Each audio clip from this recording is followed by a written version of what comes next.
Բարի երեկո սիրելի ժողովուրդ, ես կարծես այս եթերները, ուղիղ եթերները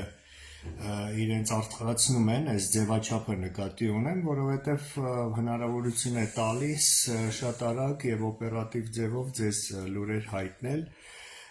եւ նախորդ օրինակ եթերս 22 թե ավել հազար դիտում էր հավաքել, իսկ քանի որ նորից եմ կրկնում զարգացումները եւ իրադարձությունները շատ արագ են փոխվում, կարծում եմ այսպես բարբերաբար այս ձևաչափով շփվելը շատ արդարացված է եւ օգտակար։ Նախորդ իմ հայտնած լուրերին ուզում եմ ավելացնել հետեւյալ մի քանի կարևոր բաները։ Առաջին, ռուսական տնտեսությունը պաշտոնապես մտավ ստագֆլյացիայի մեջ։ Ինչ է նշանակում ստագֆլյացիա։ Ստագֆլյացիա նշանակում է ստագնացիա եւ ինֆլյացիա միաժամանակ։ Ստագնացիա նշանակում է տնտեսության աճի բացակայություն, այսինքն 0 աճ, այսինքն տնտեսությունը կանգնած վիճակում է լավագույն դեպքում, որին շատ հավանական է հաջորդի արդեն տնտեսության անկումը կամ դեպրեսիան, իսկ ինֆլյացիան գիտենք ինչ է նշանակում, այսինքն ստագֆլյացիան ըստ բոլոր այդ վերլուծաբանների եւ տնտեսագետների հնարավոր ամենավատ սցենարն է, որ կարող է ունենալ որևէ երկրի տնտեսությունը։ Այսինքն ավելի լավ է ունենալ միայն ստագնացիա կամ միայն ինֆլյացիա, բայց երբ որ ստագնացիան եւ ինֆլյացիան զարգանում են միաժամանակ, զուգորդում են միմյանց, դա շատ վտանգավոր է, շատ վատ է տնտեսության համար, որովհետեւ արագ հանգեցնում է տնտեսական կոլապսի, ճգնաժամի եւ հետո այդ երկիրը երկար տարիներ չի կարողանում խելքի գալ եւ հիմա հենց դա այն է ինչ մենք տեսնում ենք Ռուսաստանում ստագֆլյացիա հունվար-փետրվար ամիսներին արդեն տնտեսական աճ, արդյունաբերական աճ չկա, ինֆլյացիան շարունակում է աճել եւ ըստ ռուս տնտեսագետների ընդ որում պետական ապարատում աշխատող, այսինքն ոչ թե ինչ որ ընդդիմադիր կամ այլախոհ տնտեսագետների, այլ հենց ռուսական ապարատի ներսում աշխատող տնտեսագետների, ըստ նրանց ուրեմն հունվար-փետրվար ամիսների տվյալներով պետական բյուջեի, Ռուսաստանի պետական բյուջեի դեֆիցիտը, պակասորթը կազմել է 3.8 տրիլիոն ռուբլի, 3.8 տրիլիոն ռուբլի, դա 2 անգամ ավելի շատ է, քան ռուսները պլանավորում էին կամ հույս ունեին, որ կարող է լինել։ Այսինքն բյուջեում հսկայական դեֆիցիտ, ինֆլյացիա, ստագնացիա եւ պատճառները իհարկե սանկցիաներն են, որոնք արդեն 3 տարի է գործում են եւ այդ կումուլատիվ էֆեկտը ռուսները արդեն սկսում են իրենց մաշկի վրա զգալ, բայց մյուս պատճառը նաեւ շատ կարեւոր այն է, որ ինչպես գիտեք, Թրամփի վարած քաղաքականության հետևանքով նկատի ունեն թարիֆները եւ այլն, կտրուկ նավթի գների կտրուկ անկում է նկատվում, մյուս պատճառը նաեւ այն է, որ OPEC-ը, այսինքն նավթ արտահանող երկրների այդ կոնցեռնը կամ կորտելը հայտարարել է, որ 3 անգամ ավելացնում է նավթի արտահանումը, այսինքն 135,000 բարելից օրեկան մինչև 411,000 եւ Թրամփի թարիֆների եւ OPEC-ի այդ որոշման հետևանքով նավթի գները սկսեցին կտրուկ նվազել, ընկնել եւ բարելը հիմա ընկել է 68-69 դոլարի մեկ բարելը, իսկ ռուսական Urals մագնիշի նավթը հիմա վաճառում են 58-59 դոլարով, մինչդեռ ռուսական նավթի բյուջեի մեջ նախատեսված էր 70 դոլար գին, այսինքն ռուսական բյուջեն կազմվել է այն հույսով, որ նավթը կարժենա գոնե 70 դոլար, ինչը կապահովի բյուջետային մուտքեր։ Դժվար չէ պատկերացնել, որ նավթի նման անկման հետևանքով բյուջեն էլ ավելի մեծ խնդիրների առաջ կանգնի, իսկ եթե հաշվի առնենք, որ այդ տարիֆների հետևանքով զարգացող ճգնաժամը միայն սկսում է եւ աճում է եւ Չինաստանը եւս պատասխան տարիֆներ մտցրեց, ուրեմն նավթի պահանջարկը գնալով նվազելու է եւ նավթի գները շարունակելու են ընկնել, այլ ոչ թե հույս կա, որ նրանք նորից կվերադառնան։ Այսինքն նավթի գները շարունակելու են ընկնել, բյուջեի դեֆիցիտը շարունակելու է աճել եւ արդեն հիմա ռուսները, մասնարարպես Շոխինը, ռուս գործարարների ձեռնարկատերերի միության նախագահ Շոխինը, վերջին համագումարի ժամանակ Պուտինին առաջարկ արեց ուրեմն սառեցնել Ռուսաստանի քաղաքացիների, այսինքն հասարակ քաղաքացիների բանկային ներդրումները։ Դա հենց այն է, ինչ տեղի էր ունեցել Խորհրդային Միության փլուզմանը նախորդող ամիսներին, որպեսզի այդ գումարների շնորհիվ ապահովեն բյուջետային մուտքեր։ Երկրորդ որոշումը, որ նրանք կարող են ընդունել, դա ռուսական ռուբլու դեվալուացիան է, այսինքն կուրսը սարքեն 120-130 ռուբլի 1 դոլարի դիմաց եւ ավելին, որպեսզի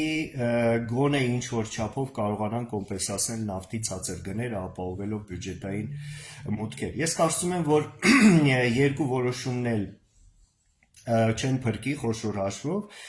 որովհետև դա ինչ որ ժամանակավոր էֆեկտ միգուցե կտա, բայց ռազմավարական առումով ռուսական տնտեսությունը խոշոր հաշվով դատապարտված է կոլապսի։ Ռուսական տնտեսական ոլորտները, այսինքն ածխահանման, սերմետալուրգիայի ոլորտը, ուրեմն ավտոփոխադրիչները, երկաթգծի փոխադրող կամպանիաները բոլորը կանգնած են խորը ճգնաժամի առջև, միայն մի փաստ ձեզ բերեմ, որպեսզի լրջությունը պատկերացնեք, ռուսական հայտնի ավտովազ գործարանը, այդ Լադա Ժիգուլիները արտադրող ավտովազ գործարանը արդեն աշխատողներին հայտնել է, որ մայիսից կոնվեյերը կանգնելու է եւ նրանք ուղարկվելու են պարտադիր չվճարվող արձակուրդի, այսինքն ավտովազը փակվում է։ Նույն վիճակն է մնացած ոլորտներում, քաղաքացիական սեկտորի ոլորտները, որոնք սնանկացման եւ անկման եզրին են կանգնած ռազմական տնտեսության, սանկցիաների, նավթի գների նվազման եւ այս շարունակող պատերազմի պատճառով։ Հաջորդը, որ կուզեի ձեզ ասել, Կիրիլ Դմիտրիևի Պուտինի հատուկ բանագնացի այցը Վաշինգտոն, շատերը ասում են, որ Կիրիլ Դմիտրիևը գնաց, խոսաց եւ հիմա կփրկի Պուտինին եւ այլն, այդպես չէ, բավական է նշել, որ Կիրիլ Դմիտրիևի այցի օրը ես գրառման մեջ, իմ Facebook-յան գրառման մեջ դրա մասին նշել էի, հենց այցի օրը Ռուսաստանի արտգործնախարարության փոխնախարար Սերգեյ Ռյաբկովը ասել էր, որ եթե Ամերիկան չկարողանա զսպել Ուկրաինայի եւ Եվրամիության ռազմատենչ հայտարարությունները եւ քայլերը, ապա որևէ բանի շուրջ այլևս հնարավոր չի լինի պայմանավորվել։ Եվ այստեղ մենք տեսնում ենք այդ Կրեմլի ներսում եղած երկու թևի, այսինքն պատերազմը շարունակելու օգտին հանդես եկող բազեների Պատրուշև, Չեմեզով, Լավրով եւ մյուսները այդ թևի եւ պատերազմը դադարեցնելու օգտին հանդես եկող մյուս կլանի Կատերինա Տիխոնովը, Բելաուսովը եւ Կիրիլ Դմիտրիև խորը դիմակայությունը։ Հետաքրքիր է, որ լուրեր տարածվեցին այս վերջերս, որ պարզվում է փետրվարի 18-ին կարծեմ Սաուդյան Արաբիայում տեղի ունեցած ռուս-ամերիկյան բանակցությունների ժամանակ հենց ամերիկացիների աչքի առաջ Լավրովն ու Կիրիլ Դմիտրիևը վիճեցին։ Բանը նրանում է, որ սկզբում Պուտինը հանձնարարել էր Լավրովին եւ Ուշակովին մեկնել Սաուդյան Արաբիա վարելու համար այդ բանակցությունները, բայց հետո անակնկալ կերպով կանչել էր Կիրիլ Դմիտրիևին, որը որ ուրեմն ռուսական քաղաքական էլիտայի բարձրացող աստղ է եւ ես ասել եմ իմ նախորդ ելույթներում, ինքը Պուտինի կրտսեր դստեր Եկատերինա Տիխոնովայի մոտիկ ընկերուհու ամուսինն է եւ կանչել էր նրան, ասել էր, որ դու էլ պիտի գնաս այդ բանակցություններին մասնակցես եւ չէր զգուշացրել դրա մասին Լավրովին եւ Ուշակովին։ Եվ արդյունքում այդ բանակցությունների օրը Լավրովը պատկերացնում եք աթոռը սեղանից տարել էր, շարժել էր սեղանից դեպի պատ եւ Կիրիլ Դմիտրիևի աթոռը դրել էր պատի տակ, փաստորեն ակնարկելով, որ Կիրիլ Դմիտրիևը չպիտի նստի սեղանի շուրջ եւ իրոք նկարներից մեկում երևում է, որ Կիրիլ Դմիտրիևը նստած է հեռուն պատի տակ։ Ուրեմն Ընդմիջման ժամանակ, երբ որ Լավրովը սենյակից դուրս էր եկել, Կիրիլ Դմիտրիևը աթոռը նորից մոտեցրել էր սեղանին, եւ երբ որ ընդմիջումը ավարտվել էր, ամերիկացիները եւ Լավրովը մտել էին, Լավրովը տեսել էր, որ Կիրիլ Դմիտրիևը նստած է սեղանի հետևում, բայց բան չէր արել, չէր վիճել նրա հետ, ամանչելով ամերիկացիներից, բայց հետո ինչ որ լեզվակռիվ էր եղել, ես էս ինչի եմ պատմում, որ դուք պատկերացնեք, սիրելի ժողովուրդ, ինչքան լարված է հիմա Կրեմլի ներսի ներկլանային պայքարը։ Սա բացատրվում է շատ պարզ, ուրեմն պատերազմը դադարեցնելու օգտին հանդես եկող թևը, Եկատերինա Տիխոնովա, Կիրիլ Դմիտրիև եւ այլն, սա այն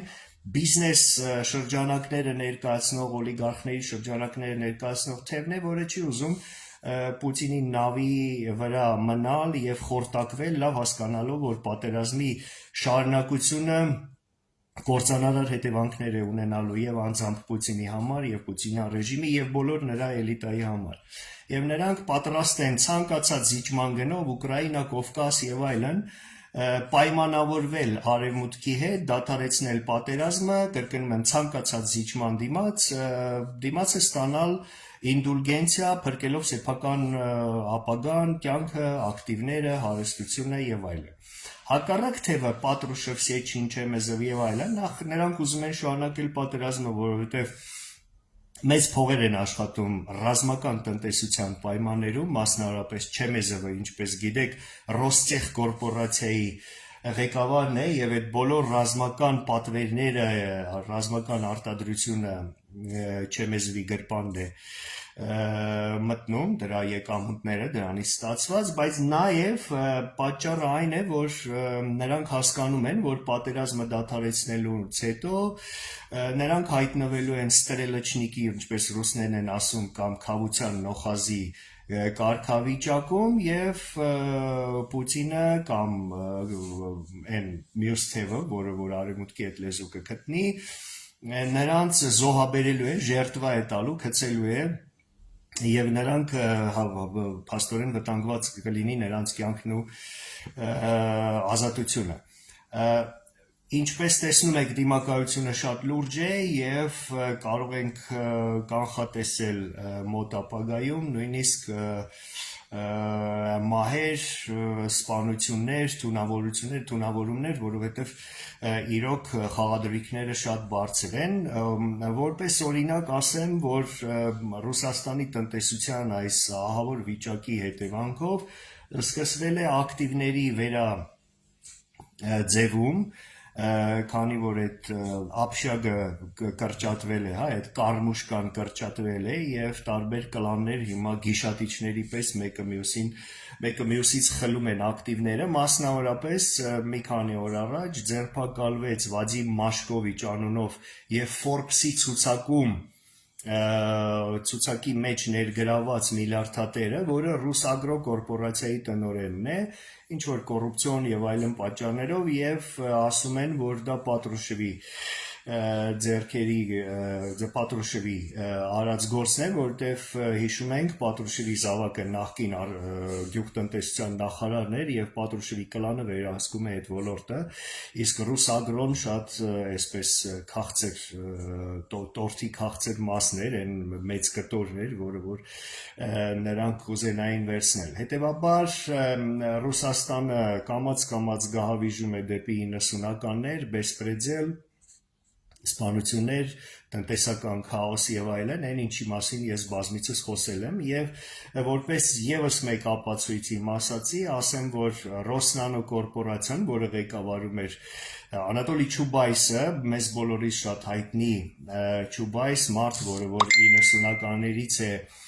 ուրեմն հայտնվել քաղաքական էլիտայում, Ելցինի թիմի կարկառուն գործիչներից է, համակարգի առանցքային մարդկանցից է եւ մարդ, որին Պուտինը Ելցինից հետո ձեռք չէր տալի, նույնիսկ Ռոսնանոն էր վստահ։ Ռոսնանոն հայտարարել է սնանկության մասին, իսկ ուրեմն Չուբայսը արդեն կարծեմ 2 տարի է լքել է Ռուսաստանը եւ Իսրայելում է եւ այսօր հայտնի դարձավ, որ ձերբակալբանը ուրեմն բռնագանձվել է,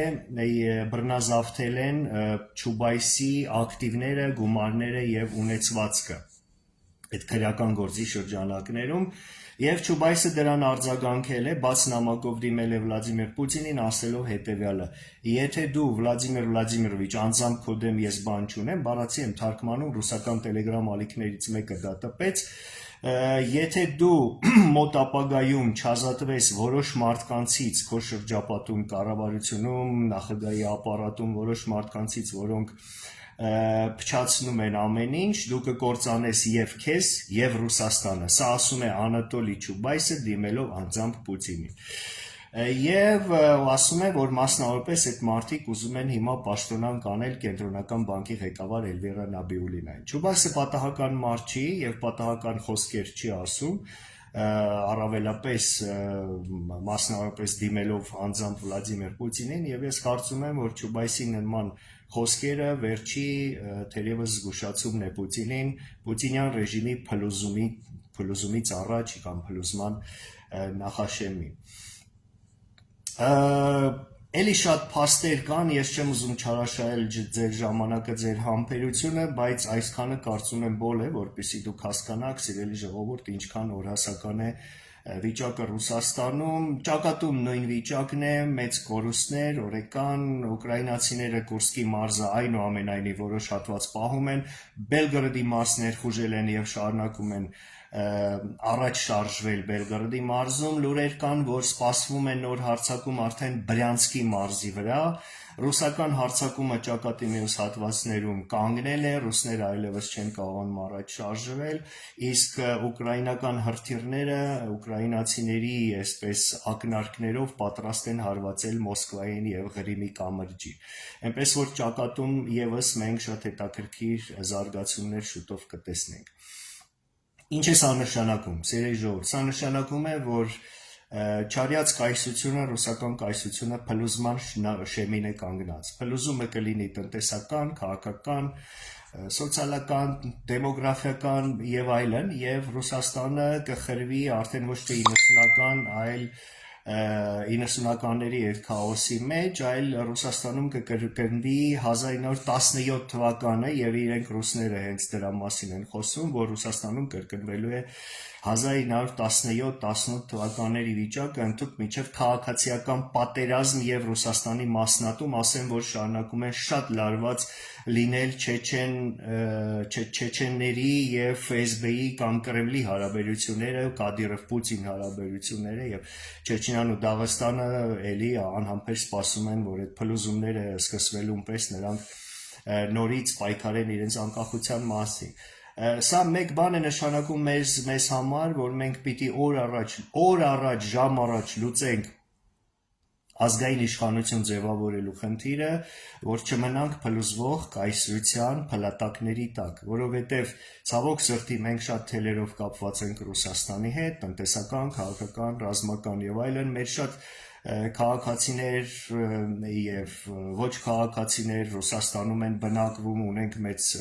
սփյուռք եւ ես հիմա նրանց կոչ եմ անում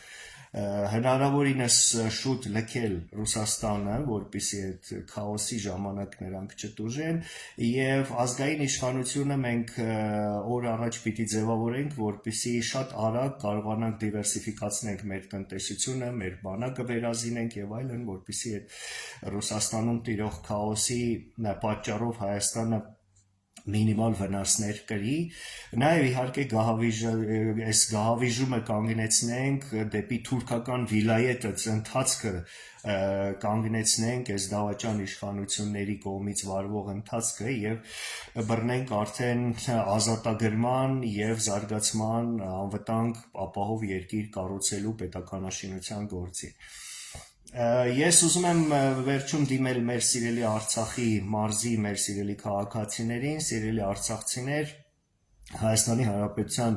Արցախի մարզի մեր սիրելի քաղաքացիներ, ես այսօր առիթ ունեցա ձեզանից ոմանց հետ շփվել վիդեոտեսակապով, թույլ մի տվեք, որ արցախցիների կողմից բարձրացվող մաքուր ալիքը պղտորվի եւ թույլ չտաք, որպեսզի նորից այնպես ստացվի, որ դուք ընկնեք նախկին կամ ներկա իշխանությունների ազդեցության ներքո։ Լինի դա Սերժ Սարգսյանի շրջապատը, Ռոբերտ Քոչարյանի, թե Նիկոլ Փաշինյանի, թույլ չտաք, որ ձեզ օգտագործեն, գործիք սարքեն եւ այդ ձեր կողմից բարձրացող արդար եւ մաքուր շարժումը մսխվի, ինչպես դա եղավ անցած տարի։ Սա շատ կարեւոր է, գտեք ձեր մեջ այնպիսի ղեկավարներ, որոնք ղեկավարվում են Արցախի վերամիավորման գաղափարով, Հայաստանի եւ Արցախի ազատագրման գաղափարով, այսինքն այն բոլոր գաղափարներով, որոնք ճշմարտություն են, պատմական ճշմարտությանը համահունչ են։ Ազգային ժողովրդավարական բևեռը պատրաստ է ձեզ օգնել, պատրաստ է լինել ձեր կողքին, եւ միայն այդ դեպքում քաղաքակիրթ աշխարհը, արևմուտքը, մեր իրական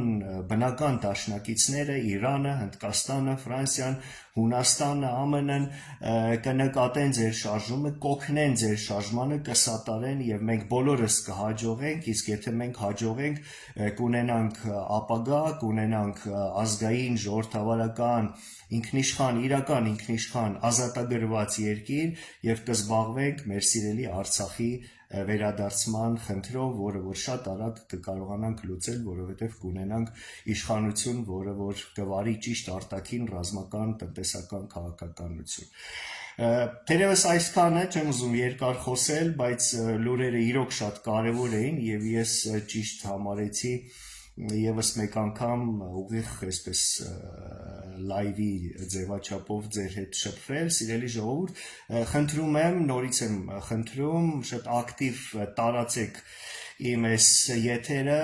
կիսվեք ձեր սոցիալական ցանցերում, կոմենտներով, լայքերով, օգնեք, որ սա տարածվի, արցախցիներ, ովքեր որ հարում են բևեռին, բևեռի գաղափարներին, դուք ձեր շրջապատում, Արցախի մեր հայրենակիցների ձեր շրջապատում խոսեք սրա մասին, տարածեք այս ամեն ինչը, որպեսզի Արցախի մեր հայրենակիցները վերադառնան ճիշտ ուղու եւ ճիշտ ուղով բոլորս միասին գնանք։ Արցախը Հայաստան է եւ վերջ,